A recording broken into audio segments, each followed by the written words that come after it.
Some people have been asking me which cards are in my wallet at the moment, and so I'm gonna take you through it one by one. I'm Rachel. I share credit card hacks and I teach you how to use your points to book business and first class flights. So subscribe if that sounds interesting. I'll give you a second to hit the button right here.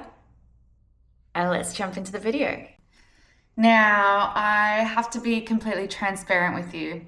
I very rarely take a wallet out. I very rarely take a handbag out. I very rarely take any cards out at all. I am an Apple Pay girl. However, I have been taking a couple physical cards out recently that I haven't added to my Apple Wallet yet or my Apple Pay. And I'll tell you about that, and I'll just tell you how I maximize points with my everyday spending on the various credit cards that I hold. So without further ado, let's jump into it.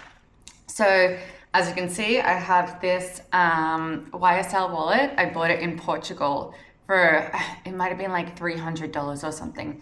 Buying designer in Portugal is so cheap. You get the tax back, and yeah, it's lasted me pretty well, but I don't take it out of the house that often. So one of my first cards that might surprise you that I am using frequently from Apple Pay, not the physical card, but it is my Chase Freedom Unlimited.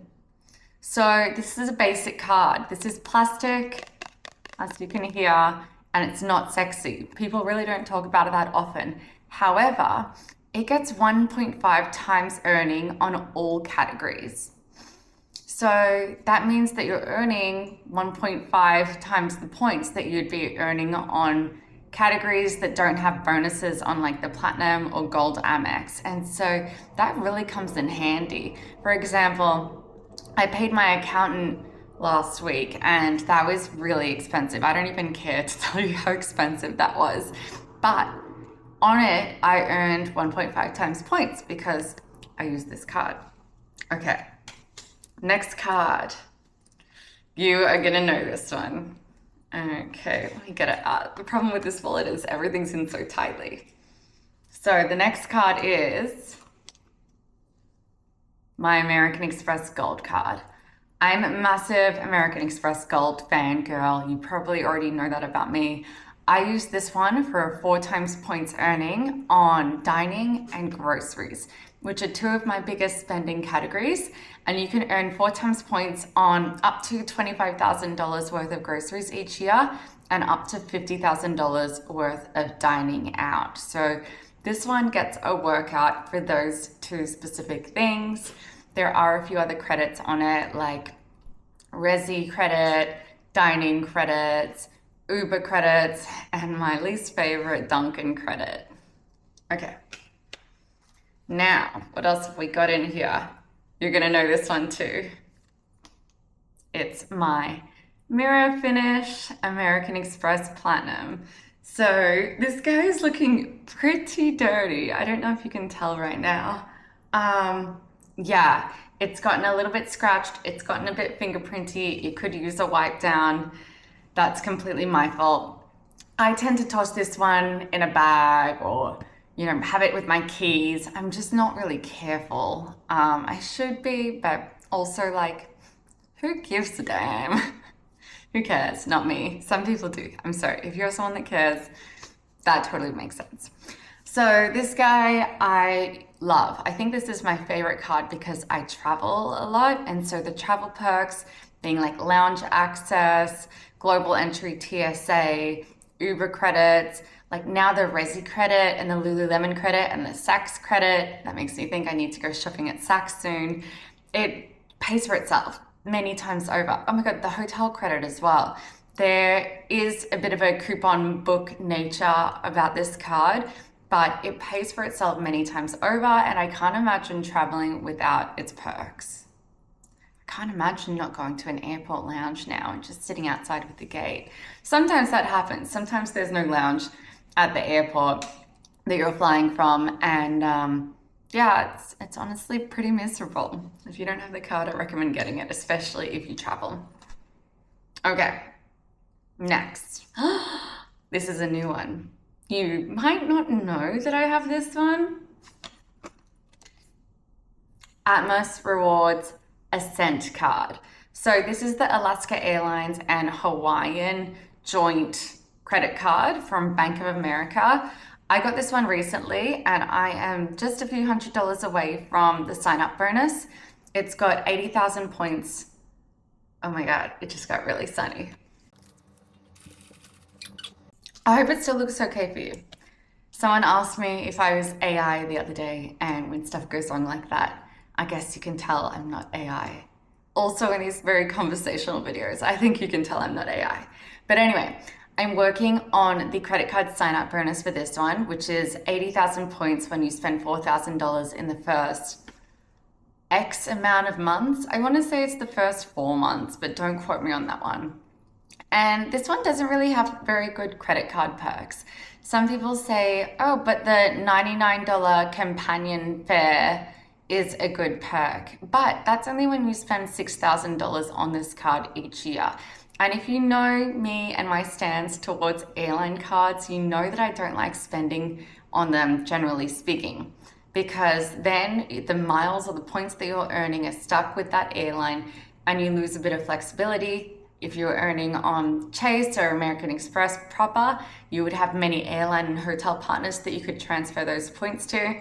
But if you're earning on this card, they are stuck in Alaska, and so you better hope that you want an Alaska flight in the future. The bonus or the annual fee on it is very cheap. It's $95 per year, and with that sign up bonus, it pays for itself. I would say that 80,000 points is enough for a one-way business class flight and from like the US to Japan, and maybe an additional economy flight in US domestically. So that's pretty good.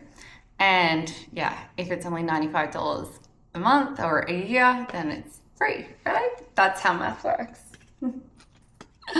Okay, what's next? Okay, this is the last one.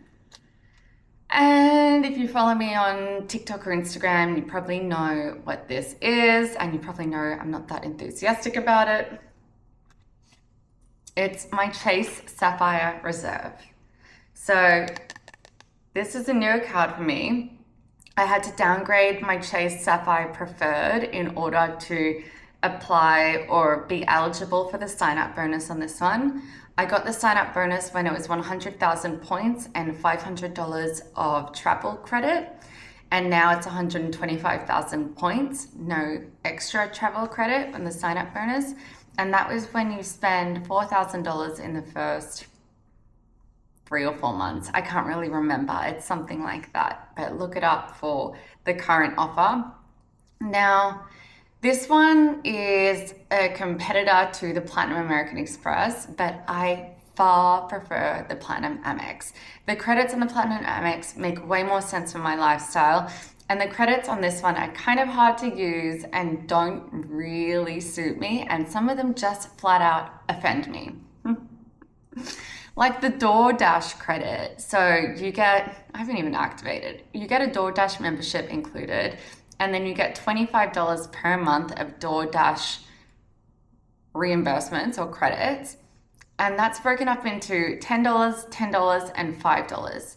And I think the $10 and $10 aren't meant to be spent on groceries, like they're meant to be spent on retail. I can't remember exactly.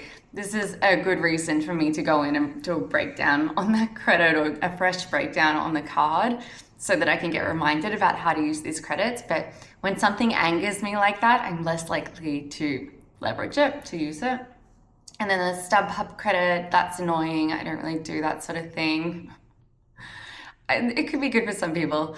Apple Music or TV credit, I don't care about. And yeah, just some other things like I've already got Global Entry TSA and Priority Pass. It's just like not exciting for me. So I think that I will probably downgrade this after a year unless I can really justify keeping it. I would go back to a Sapphire Preferred because I think it is important to have a Sapphire card in my stack so that I can transfer out my ultimate, my Chase Freedom points via an airline or hotel partner. The hotel partner of Hyatt is a very good one for Chase, and American Express doesn't have that. And if you don't have a Sapphire card or something that transfers points to partners, I can't get my Chase Freedom points out of there. They kind of, you can use them to redeem gift cards or statement credits, that sort of thing, but not transferring out to the ways that I like to leverage points and why I am in this whole game to begin with. And that's basically it. The rest of the cards in here are just health insurance cards and multiple priority passes. So hopefully that was interesting and helpful. I definitely recommend a gold and platinum Amex stack. I definitely recommend a Sapphire card. And then I definitely recommend to always or usually be working on a credit card sign up bonus, because that's the way that you're going to earn the maximum amount of points and keep you traveling in style. Now, if you want to learn how to travel in style in first or business class, leveraging your points, I have other videos on my channel. And yeah, thank you for being here. I appreciate your support as always, and I look forward to seeing you in the next video.